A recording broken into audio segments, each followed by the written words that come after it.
And why was he not enthusiastic before the 2017 election? If there was a time that Kenya needed a handshake, it was before the 2017 election. So to me, I'm looking at a situation where he wants to water down some of the powers, expecting that maybe his brother or his enemy might ascend to that position, but instead of even watering it down, he watered down and then brought again. Wamezunguka mpaka hata nimeshindwa. What was the intention of this particular BBI? Like you said, we went around this country. I remember I even attended in Narok one of the BBI rallies and meetings, and I was kind of humiliated because of the issues which people thought they wanted to change. In Narok, people thought maybe this BBI was to talk about land, especially the land issues which people from Narok have been facing for a long time. And part of it was that there is that perception that some of us have been their problem, the cause of their land issues. So at that particular moment, I had to leave because of the acrimony that was there. But look at the document. Does it have anything to do with land? Let me ask you, we had a problem in this country, which we know we have a problem in this country. And the problem is not the constitution. The problem is not the law. The problem, like you've said, we have inflated laws. We have a lot of sharias in this country that should have been used to tackle the issues that we have. The problem is leadership. If leaders decide to stand or to have that high moral ground, talk about corruption, talk about government wastages, talk about tribalism, talk about issues that affect our communities, then that is the time that we will say we will be talking to the people of this country. But when you look at all this we have changed here, nothing to do with the land, nothing to do with corruption, nothing to do with... I was expecting these people, because I've been talking about corruption day and night, corruption day and night, fulani ni corrupt, fulani. I was expecting this BBI iseme kama China, when you are found as a corrupt person, unapigwa risasi kama vile China wanafanya. I was expecting that radical thing. Or disbanded from even holding any government position. But you see, today you are found as corrupt as a member of parliament, or you are found being corrupt as a cabinet secretary, and then the following day una contest on another position and nobody even, ask you anything. So the problems that we have in this country is not the constitution. It is not the constitution. The priority of our people is not the constitution. The priority is how do we make our life more easier. The taxes that we are facing in this country, everybody is being taxed over and above what they even getting. Look at the people, border people. Why should we tax them? Look at the kiosks, kiosks. Why should we tax them? There are some issues which this BBI should have raised, that let us remove taxes on this, let us remove taxes on ABCD. If there is a way the government has to look for money, then we need to find ways of getting that money, but not through taxing the small business people, the border people, and those people in the kiosks, wakina mama yenye wanauza vitu ndogo ndogo. Those are the areas yenye tungekuwa tumeiona serikali kweli imeamua kusaidia raia. Wangetoa pia wastages. When you look at, we normally budget a lot of money to the ministries, but when you follow the money that, like even we budget to every ministry, when you look at the money that goes for development, vis-a-vis the money that goes for fuel, vehicles, services, and all that, around 80% goes to fuel and services and all that, and salaries. 20% goes for development. Same case to the counties. When you budget money to the counties, there's no way in this law that puts the money sent to the county at a particular percent.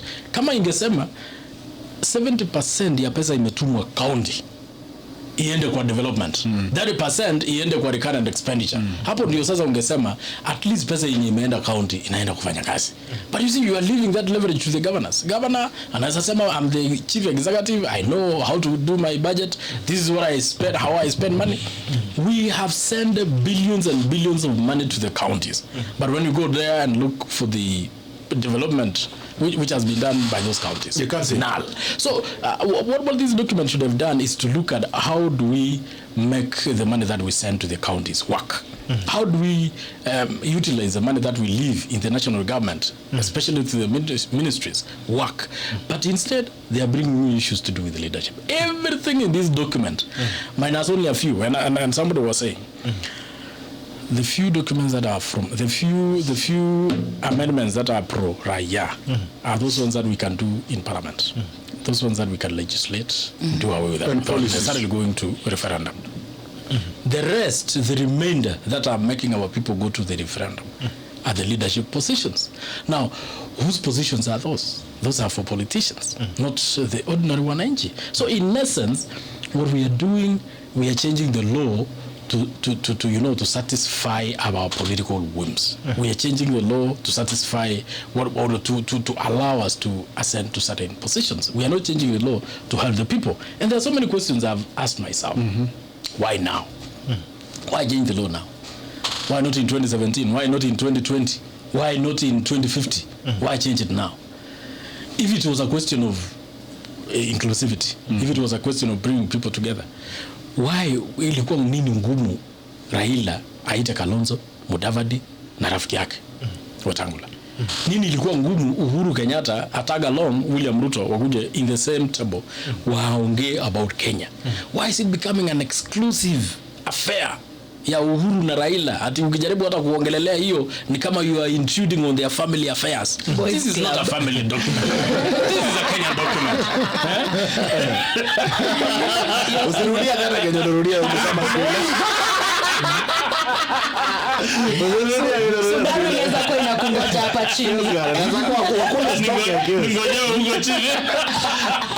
let's look at the Senate. I'm too young to go to jail. But before that, because when you look at this document, the question of inclusivity is not there.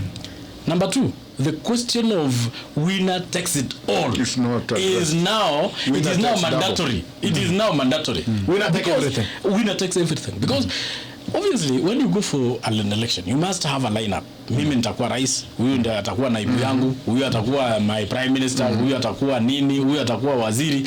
And do you know why they brought ministers to parliament? For simple reason, just like why they take ward development funds to the MCS. The reason is they want this document to pass so easily. So when they want to take it to the counties, the MCS will look at the document and say, "Tukuna ward development fund." And these are the people who've been fighting CDF all through. Kwamba members of the county assembly and members of parliament are legislators. They are not supposed to be executive. They are not supposed to be oversighting or being executive. Now they are including in this particular document. Why? Because they want MCS to vote this document so fast. Why are they trying to please members of parliament? For two reasons. One, members of parliament are politicians. They are the ones who are campaigning outside there. During the time of campaign, kama prime minister ikuji kwenu, kama deputy prime minister ikuji kwenu, unaambiwa tafuta huyu, elect huyu jamaa ndiye akuja akuwe waziri uko bunge. Let's take for example, I'm from Turkana. Wakiona ile politician kalikali Turkana, wanaambia watu huyu ndio waziri yetu ya mabarabara, elect yeye. Alafu huyo politician sasa naye aanze kucampaign vigorously. Tunapewa ministry. That is what they want to please. They wanted to please politicians. Number two, they know of course during the passage in parliament, they would want people to go and campaign, and members of parliament will campaign knowing very well that we will be having ministers in the house. Unlike now where we have ministers outside the house. So the question of winner takes it all, the question of imperial president, which you discussed, is pronounced. Enhanced. It is even enhanced. And I would say, I don't know, the current leadership that we have, I don't know. Some of them are dictators, some of them are not dictators. But suppose a dictator ascend to power in 10 years' time. What will happen to that?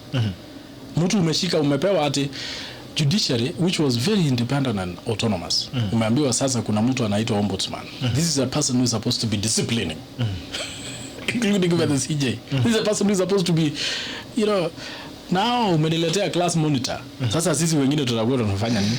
Unless the president calls, unless somebody from state house calls, atiamua hii kesi iende hivi. That is why we created this ombudsman. This is a monitor that will be actually delivering the message from state house. What will happen to judiciary? It's like a CCTV. What will happen to judiciary? Independence hakuna. Wataamua kesi as per serikali.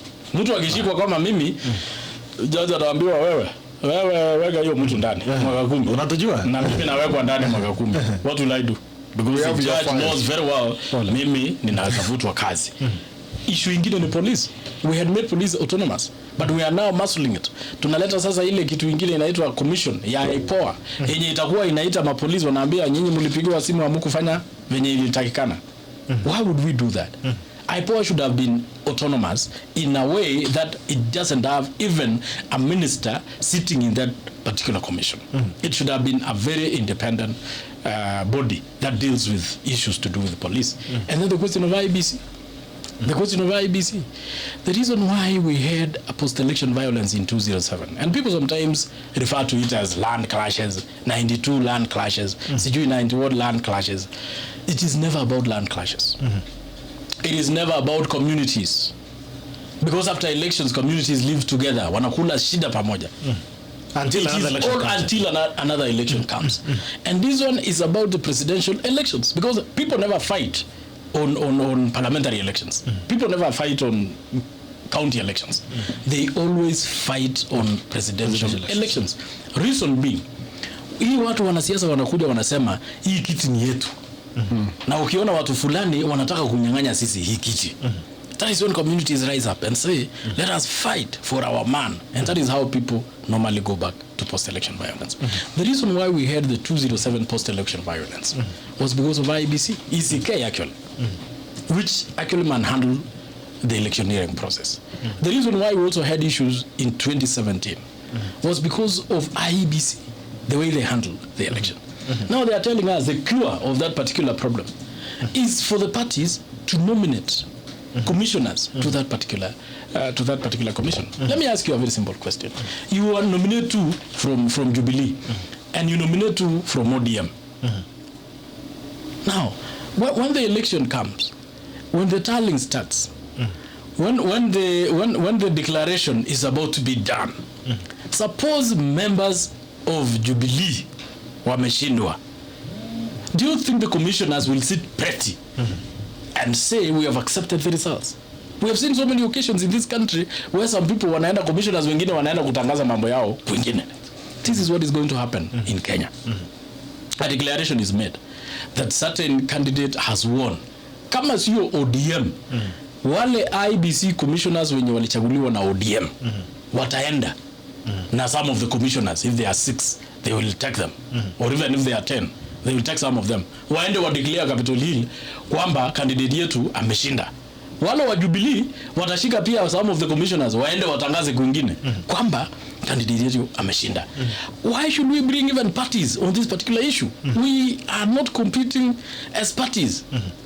We should have said, let us make this commission very independent, because this is a commission which has been bringing issues in this country. Like when the contested election of 2017, it was not, it had nothing to do with Uhuru Kenyatta. Had nothing to do with Ruto. It had nothing to do with Raila. It had everything to do with IEBC. Yeah.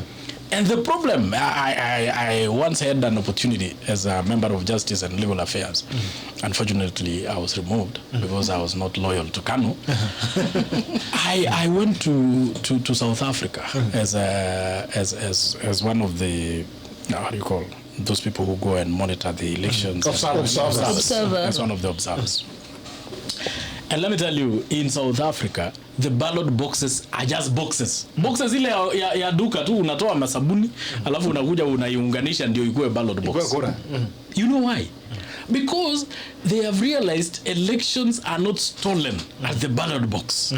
Kenyans believe elections are stolen at the ballot box, and I'm telling you, in the next 5 years, tutakuwa na metallic ballot boxes in this country yenye inawekwa kivuli na kuwekwa hata strong room na kuendiwa polling station. Elections are not stolen at the ballot. Elections are stolen at the end, where you determine how many people have voted. By the time you determine who voted for who, you must determine kwanza nani amevote, nani hajavote. Wale watu walikufa wamevote ama bado. Na wako wangapi? So in South Africa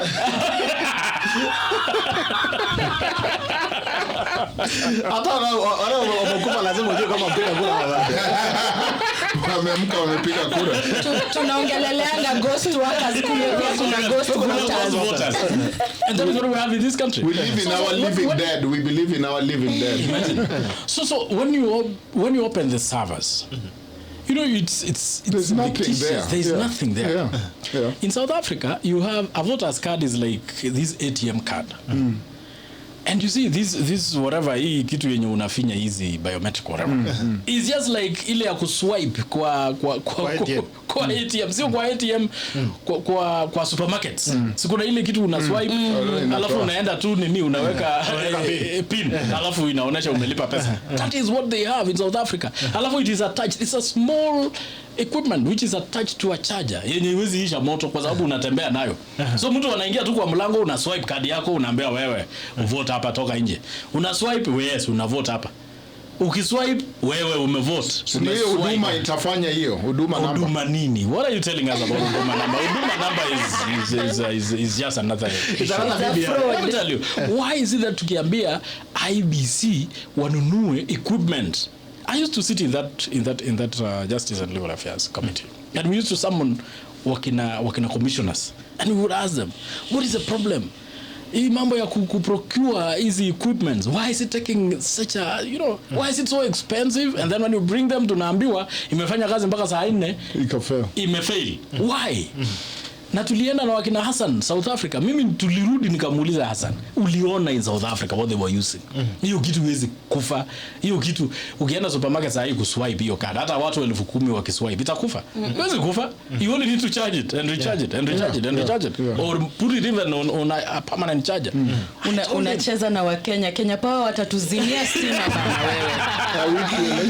Kenya Power watacheza kama wao. You bring a complicated equipment yenye huwezi sustain your election, and then you want to tell us at the election fail. We are failing the elections. So I asked him, and he said, we cannot do that. Ngeno, we cannot do that. It is because of ABCD. But you see, the government do not want to allow such a transparent procurement done, because they know if they bring this equipment, you never know who is going to win the election. So our fear as politicians is to lose elections, and therefore we want to manipulate even the equipment that we want to use in having a transparent election. So we can never have a transparent election in this country until we decide that whoever wins, let him win. Let us bring equipment yenye iwezi isha moto, iwezi kwama, iwezi kufa, it is portable. By the time hiyo document inaingiza inaonesha jina Nairobi kwamba umevote na umevote. So you will never change it midway. They could not do that because they do not want a transparent election. I was expecting this document to have that answer, but it doesn't have. So how are we answering the question of rigging? How are we answering the question of post-election violence? Nothing.